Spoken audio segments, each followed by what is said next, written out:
today.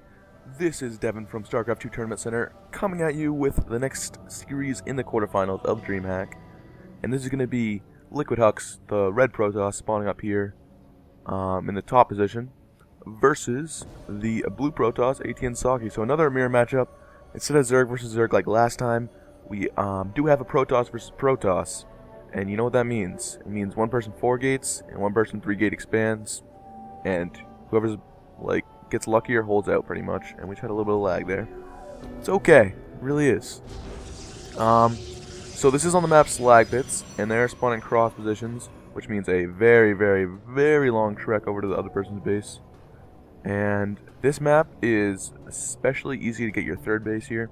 You can see that it is all nice and easy to get. So I wouldn't be surprised to see a nice macro game here. This choke is also very small, so it's a very easy map to expand on and to even get a third base quickly on.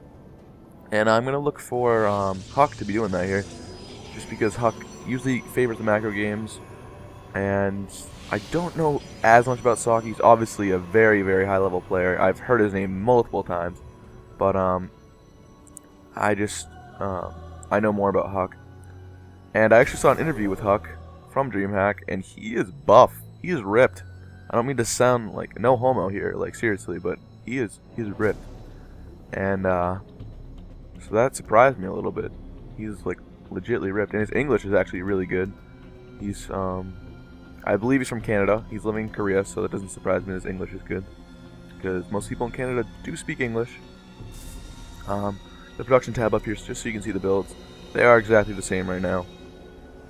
Both players just scouting here, getting the gas up, getting the cybernetics core, and so on.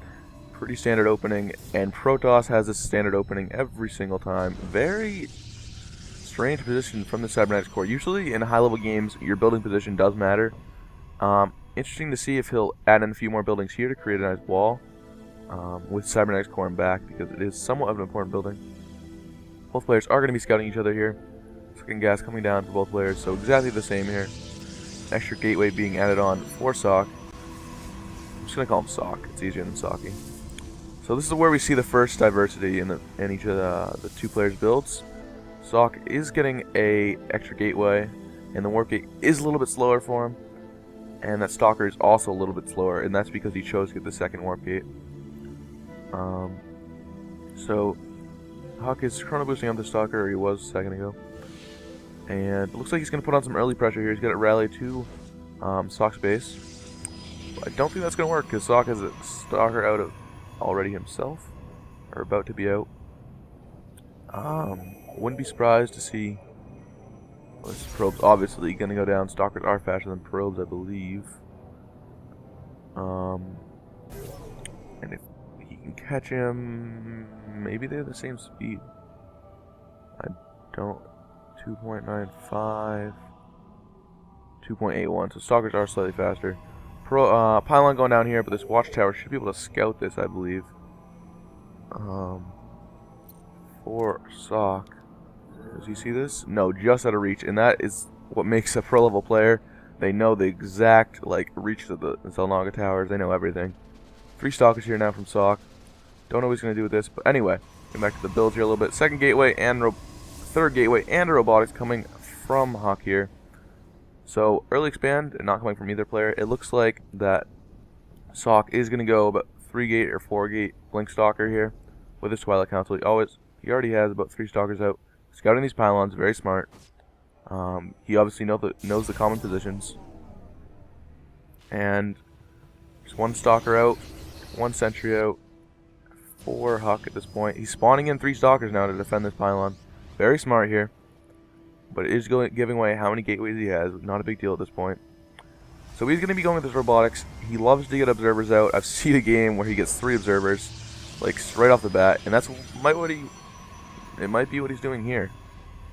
This Twilight Council is going to go for blink stalkers, just like Socke here. And Socke is not going for blink stalkers. He's going straight into DTs, and this is what I like to call a semi-cheese. A lot of high-level players like to do this, especially Koreans. I don't know if this is going to be effective or not just because he has this observer out already. I don't know. There's the observer. And don't know. He is. See, HuK is getting blink out, like I would expect here. And so this is more of a all or nothing build for aTnSocke. 4-gate Dark Templar build. Not a lot of gas saved up. He's gonna have to save up all the gas he can. And the question is he gonna be able to hold off this Stalker push from HuK? He does have 1 sentry here, 2 sentries here at force field. That's what he's gonna need to do. The observer is gonna give him vision. Is the blink? The blink is not complete, so he cannot blink up. And he is gonna be able to snipe that pylon there. I think that aTnSocke should be fine here, especially if he warps in some more units. Right now, he is getting blinked, so using some of that potential gas that could be used for Dark Templars. Force fields could be down here. Observer is giving vision. Very, very smart from HuK. Observer is very good. Pylons warping in more units here. 3 more Stalkers coming into play. Blink almost done. That's what HuK is waiting for to engage. And I don't know if aTnSocke is going to be able to hold on. He needs to get out of DT, but there is Observer, so there's no point. The Dark Templar is completely worthless at this point. And he's put a force field. Very nice force field there. The problem is blink is up, so the force field isn't going to do much. And I feel like aTnSocke should be able to hold on to this game here, but I'm not quite sure. I think HuK should expand off this. That's what I definitely think. At this point, I don't think this is going to win him the game. I think HuK should just go ahead and expand, cut his losses. He is warping in more units still. 1 DT going to the main base. Does he have anything up here? This could potentially do quite a bit of damage. No cannons, no units here, nothing at all. Another observer coming out, but it's only about halfway done. This battle is still going on here. Lots of force fields, and HuK is doing quite well. He's pushing the main base here, and he could take out aTnSocke right here, right now. Blink is done for aTnSocke. 4 more units warping in for aTnSocke. HuK is kind of wasting his time killing these gateways. He doesn't want to engage too much. No more units reinforcing for HuK. I want to see what this DT is doing in this base. The observer was here, so I don't know if the DT got any kills. But the probes are being pulled off the line here. And I think this will be cleaned up by aTnSocke, but at what cost? HuK needs to get out of there. 1 more Stalker getting cut off. And wow.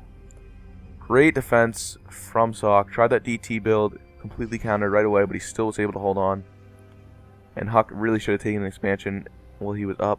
Now he's technically in the same spot as aTnSocke. I think HuK's trying to put on continuous pressure here, but I really think it's not going to be worth it at this point. He needs to take an expansion. He's losing units now worthlessly. And we'll let aTnSocke go down and blink. And whew. Wow. A lot of money saved up for both players. I'd like to see expansions from both players. I've said it many times. But at this point, HuK should have expanded a long time ago. Interested to see how many workers would go down. 7 workers killed, so that DT did do some work there. 5 workers killed for HuK, so when those probes were pulled off the line. So that DT did kill about 7 workers here. Stalker breaking down the pylon. He's not aware of this one yet. Second base actually being thrown down for aTnSocke before HuK. Looks like HuK is still looking to be very aggressive here. And Dark Shrine of his own from HuK. And this could come as a surprise as he saw there was no robotics, but that's being warped in right now. Let's get that out of the way now. And HuK at this point has a larger army, but I feel like he needs to expand or else he's just going to fall behind in this game. Dark Shrine is going down for HuK, like I said before. Observers, very nice. Probe still alive back here. And HuK and his observers make love all the time. Charge coming for our Protoss player. Duh, they're both Protoss players. For aTnSocke here. And the observer is out, so that any DTs being warped in over here will not be too effective. No second base coming down. That's what the Stalker's trying to see right now. No second base. Blinks away safely. I don't know what HuK's plan here is. I think he's just going to make an all-in push. He is getting very, very low, so at this point I would expect this last push to be all-in. He has not expanded yet. That is a lot of minerals. And that's why he's getting mostly zealots. But he did warp a couple DTs in here. The observer is all the way at HuK's base. This could do quite a bit of damage. There's no more observers on the way. Doesn't even spot this yet. Killing the probes down here. Trying to keep an eye on how many kills these do get. He's just killing probes. And Nice wall off with these stalkers. Waiting for Observer to get back here. The Observer is coming back. Is it going to be quick enough? DTs aren't doing too much work. They should be going after the main army and the probes here. One DT getting picked off. This DT will get picked off soon. Only 4 kills here. And the Observer's coming over now. And Huck warping against some more Zealots. Trying to take down this second base. Where is his army? He's still chasing away. He's still chasing around this DT. But this base is going to be taken down. If he keeps attacking this right now, a couple more DTs, a couple more Zealots being warped in. DTs do a lot of damage. Well, Huck is attacking now, and this base does go down. So either way, this is a win for Huck. And I don't know who's going to win this. Dark Templar mixed in the mix here. The Observer is up, so that Dark Templar can be taken out. And it just does so much damage here. 7 kills. And Huck just overpowering Socke. Socke needs to get units out now. He just doesn't have the money for it.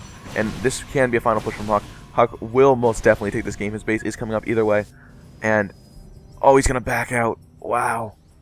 He should have just pushed in there. I guess he didn't know. DTs of his own from Socke. He is going to push back here. And this probe will be taken out. Poor old probe. Pylon will be taken out as well. But this pylon still isn't scouted yet. And now Huck has the second base up. And he was able to take out the second base of Socke. Colossus tech now coming off of one base for Socke here. He desperately needs that expansion. I wouldn't be surprised to see him with those first 400 mils just throw that down here. He really needs that expansion here. No expansion coming. Lots of, I don't know. He really needs the expansion, but I think he's just trying to get units up right now. He's too afraid. I don't know if he's aware of Huck's base. I think that Observer spotted it earlier. Base now coming up from Socke. And this is kind of at a standstill now. Did he get the Thermal Lance? He cannot afford the Thermal Lance, so he's just going to try mass as many Colossus as he can. You can see the food count. He is way down, 20 supply down. Templar Archives now coming from LiquidHuK. He is very good with his Storm. Don't know if he's going to make a push before then, though. Just take advantage of this little economic boost that he has over Socke, which he could drag out for a little bit longer. Maybe a couple. He's going to go straight into Archons here, so no Storm. Observer, nice position here. Blink and kill that. Blink and kill it. There you go. And 2 Colossus now going to be out for Socke. And he's warping in units here because he knows the attack is imminent. And Archon coming with lots of Zealots. Archon can tank a lot of damage. I like this play. Archons with their recent buff are not so bad anymore. So I like this play a lot. And he is warping in more units down here. Lots of Zealots because of the extra minerals he has. But he does have 300 gas saved up. So I'd like to see Smart Gas have units just because they are better units when he has all that gas. He did just use it on something there. Don't know quite what that was. Here comes the engagement here. I don't know what's going to happen. Socke really needs to micro these Colossus very well. Colossus meltdown Zealots if you can get them good enough. Don't know what's going to happen. Blink behind the Stalkers. Beautiful from Huck. 1 Colossus going down.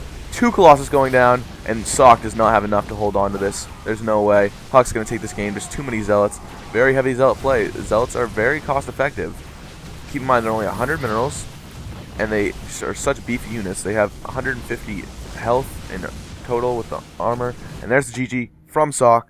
A very good first game here. I'm interested to see what's going to happen for the rest of the series.